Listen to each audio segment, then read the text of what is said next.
जय श्री राम। सभी का 11 हनुमान मंदिर में हार्दिक स्वागत। इनका जो मंत्र है ये सामने लिखा हुआ है, श्री एकादश मुखात्मने नमः। इस मंत्र का जप और 11 पीपल के पत्तों में राम लिख करके चंदन से माला बना करके जो भी व्यक्ति चढ़ाता है उसके समस्त अभीष्ट कार्य पूर्ण हो जाते हैं। 11 हनुमान मंदिर अपने उत्तर प्रदेश का एक इकलौता मंदिर है जो भगवान शिव के 11वें रुद्र हनुमान जी के पूर्णावतार का मंदिर है। विशेषकर हम लोगों ने जब स्थापना की उसके पूर्व हनुमान जी का एक स्वरूप हमारे स्वप्न में आने लगा, तो हम लोगों ने मिल करके उस स्वरूप का एक स्केच बनवाया, फिर जाकर के संपर्क किया, सभी शास्त्रों से निकाला, तो वो हमें 11 हनुमान जी का रूप प्राप्त हुआ और फिर एक मूर्ति का स्वरूप दिया गया। जिस स्वरूप में बाबा ने दर्शन किए उसी स्वरूप में आज हम बाबा के दर्शन सब प्राप्त कर पा रहे हैं। तो इनका वर्णन हमको अगस्त संहिता, भविष्य पुराण, सूर्य पुराण आदि में मिला, जिससे देवताओं की रक्षा हेतु जिस समय रावण ने नवग्रहों को बंदी बना लिया तो उस समय सृष्टि में हाहाकार मच गया, क्योंकि सृष्टि का संचालन नवग्रहों से ही होता है। आदि देवता प्रत्यादि देवता जो भी थे जब सब बंदी हो गए तो सृष्टि में हाहाकार मचने लगा। तो हनुमान जी ने जाकर के बाल स्वरूप में रोका, तो रावण ने कहा कि ये तो बच्चा है, ये हमें क्या रोक पाएगा। तो वहां पर हनुमान जी ने अपने एकादश स्वरूप का, जिस समय रावण ने 10 सिर बना करके हनुमान जी से युद्ध करना चाहा, मारना चाहा, उसके मन में पाप भरा हुआ था, उस समय हनुमान जी ने एकादश स्वरूप धारण किया, जिसे हम सौम्य स्वरूप भी कहते हैं। इनके मुखों का वर्णन इस प्रकार से है कि वाराह मुख, रुद्र मुख, हैग्रीव, नाग मुख, सौम्यायन, ब्रह्म मुख, नरसिंह मुख, गजमुख, गरुण मुख और विष्णु भगवान का मुख है। और मध्य में जो मुख है वो भगवान हनुमान जी का है। हृदय में सीताराम जी विराजित हैं और दोनों हाथ से प्रभु दर आशीर्वाद की मुद्रा में है। और इस प्रकार की जो प्रतिमा बनाई उसने जयपुर में, उसने कहा कि प्रभु दोबारा ये मूर्ति नहीं बन पाएगी, और संयोग से बनी भी नहीं। एक गंगानगर में मंदिर बना, उन्होंने प्रयास किया कि इस प्रकार से बन जाए, लेकिन नहीं बन पाई। और ये हमारे उत्तर प्रदेश का एक इकलौता मंदिर है जहां पर आकर के हर व्यक्ति अपनी मनोकामनाओं को पूर्ण कर रहा है। हम लोग कई शास्त्रों में रुद्र यामल तंत्र में 11 की कवच और ब्रह्मा जी के द्वारा अगस्त मुनि को उपदेश किया गया, तो उस समय अगस्त मुनि की पत्नी ने प्रश्न किया कि प्रभु हनुमान जी के बारे में आपने सब कुछ तो बतला दिया, लेकिन इनका एकादश स्वरूप क्या है, उसकी क्या महत्ता है। तो उन्होंने अपनी पत्नी लोप मुद्रा को उस कवच के बारे में बतलाया, जिसको धारण करके वो बहुत प्रसन्न हुई।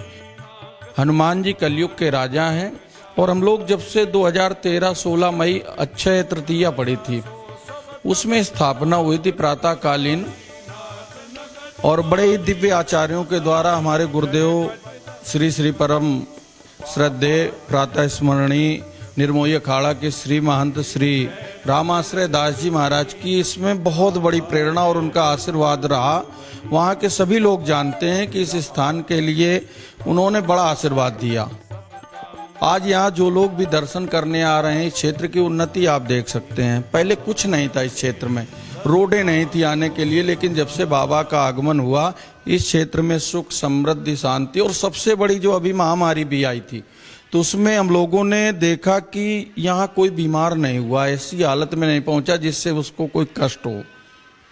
तो ये बाबा की बहुत बड़ी अनुकंपा, और जब भी कोई संकट आता है इस क्षेत्र के लोग जय जयकार करते हुए आते हैं और अपनी मनोवांछित कार्य सिद्धि। सबसे बड़ी बात कि हम लोगों ने 13 साल में देखा, जो नवयुवक आ रहे हैं, दूर दराज से लोग आ रहे हैं, उनकी सभी मनोकामनाएं पूर्ण होती हैं। आज बच्चे बहुत सी सरकारी सेवाएं दे रहे हैं और यहाँ पर जिनके असाध्य रोग थे वो भी ठीक हुए। यहाँ पर किसी भी प्रकार का ये नहीं है कि आप प्रसाद लेकर के आइए, बाबा का दरबार है, सबको निरंतर प्रसाद वितरित हो रहा है 2013 से। निरंतर यहाँ आयोजन होते रहते हैं। जैसे हम लोगों ने अभी किया मई में, तो वो आयोजन बहुत सफल रहा और आपके धर्म संस्कार चैनल ने उसको कवर भी किया। तो देखने में आया कि कितनी भारी संख्या में लोग आए, भंडारा हुआ। जो लोग आकर के अर्जी लगाते हैं उनकी अर्जी पूर्ण होती है। बहुत से लोग, अभी मुंबई से एक भक्त थे, उन्होंने सवा मनी मानी, उनका कार्य पूर्ण हो गया। ऐसे बहुत से लोग जुड़े हैं। तो इनके स्वरूप का दर्शन प्राप्त करके नाना प्रकार की आदि व्याधियों से कलयुग में व्यक्ति घिरा हुआ है। तो प्रायः जो भी व्यक्ति इनकी शरण में आ जाता है, एक बार तो दर्शन प्राप्त कर कृतार्थ हो ही जाता है। और जब व्यक्ति कृतार्थ होता है तो उसका जीवन सफल हो जाता है। श्वेत रंग है क्योंकि ये सीता जी ने जब सिंदूर लेपन हनुमान जी ने किया था, ये उसके पूर्व का स्वरूप है। तो इसलिए ये श्वेत में है। कर्पूर गौरम करुणावतारम के भगवान शिव के अवतार हैं, इसलिए श्वेत हैं। उस समय सिंदूर धारण नहीं किया था। देखिए, कलयुग में सबसे बड़ी बात है कि व्यक्ति निर्मल मन जन सो मोहि पावा, मोहि कपट छल छिद्र न भावा। हनुमान जी का सूत्र है। आप जिस समय हनुमान मंदिर या किसी भी देवालय के लिए चलें तो उस समय आप निर्मल हो जाएं, अपने मन को पवित्र कर लें और आकर के यदि 11 बार भी आप सीताराम संकीर्तन कर लेते हैं, हनुमान चालीसा का पाठ, कलयुग में तो विशेषकर नाम का आधार लेना। कलयुग केवल नाम आधारा, सुमिर सुमिर नर उतना ही पारा। और हनुमान जी के लिए कहा गया है, नासै रोग हरै सब पीरा, जपत निरंतर हनुमत बीरा। लेकिन इसमें श्रद्धा रखनी होगी। श्रद्धा से यदि आप आ रहे हैं तो आपके समस्त अभीष्ट कार्य सिद्ध हो जाते हैं। हनुमान जी कलयुग के राजा हैं, क्योंकि कलयुग में सारा जो कार्यभार है धर्म संस्थापन से लेकर के व्यवस्थाओं का, वो हनुमान जी के हाथ में। राम जी जब जा रहे थे स्वधाम गमन करने के लिए, उस समय हनुमान जी को सारा कारोबार दे करके गए और हनुमान जी उसका आज तक राम रसायन तुम्हारे पासा, सदा रहो रघुपति के दासा, हनुमान जी उसका निर्वहन करते हैं। और इनकी शरण में आकर के जो लोग भक्ति पूर्वक आते हैं तो संकट हरे कटे मिटे सब पीरा, जो सुमिरै हनुमत बलवीरा। हनुमान जी का स्मरण मात्र ही सभी संकटों से, बाधाओं से जीव को मुक्त कर देता है।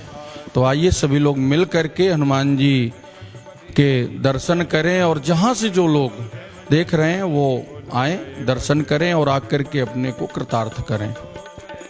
भोग में इनको बूंदी का प्रसाद है, लड्डू है, पेड़ा है और इनको नमकीन का भी भोग लगता है। इनको पकौड़ी या सेव छटे हुए जो बेसन के होते हैं उसका भोग लगता है और नाना प्रकार के फलों से, क्योंकि अब 11 स्वरूप हैं तो इनके 11 प्रकार के द्रव्यों से इनका भोग लगता है। अर्जी का प्रावधान हम लोगों ने बहुत सरल रखा है कि अर्जी का प्रसाद भी मिलता है। जब विशेष अर्जी लगनी होती है प्रसाद के साथ लगती है। और यदि सिंपल साधारण अर्जी है किसी कार्य के लिए तो उसमें लिख करके अपनी, जैसे हम एक प्रार्थना पत्र लिखते हैं तो वैसे कागज में लिख करके और उसमें 11 रुपए रख करके वो अर्जी लगती है। वो अर्जी मंगलवार को जब हवन होता है तो उस अर्जी को उसमें नाम सहित गोत्र सहित हनुमान जी को लगा दी जाती है। यहाँ पर प्रातःकालीन 5 बजे से भगवान की सेवा प्रारंभ हो जाती है।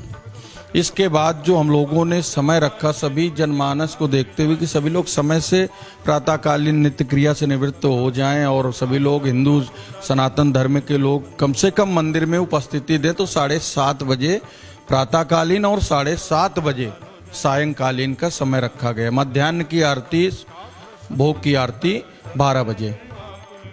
आने के लिए गूगल मैप का सहारा भी लिया जा सकता है वर्तमान में, और बाकी सेंट्रल में उतर करके वहाँ से डायरेक्ट आप आवास विकास अंशपुरम के लिए ओला या टैक्सी या ऑटो आते हैं, या बारा देवी चौराहे से या टाट मिल से आप बारा देवी चौराहे आकर के वहाँ से आवास विकास ऑफिस के लिए आ सकते हैं। और ऑफिस आकर के मंदिर प्रसिद्ध है, सभी जनमानस तक है, तो आपको बता भी देंगे। जय श्री राम।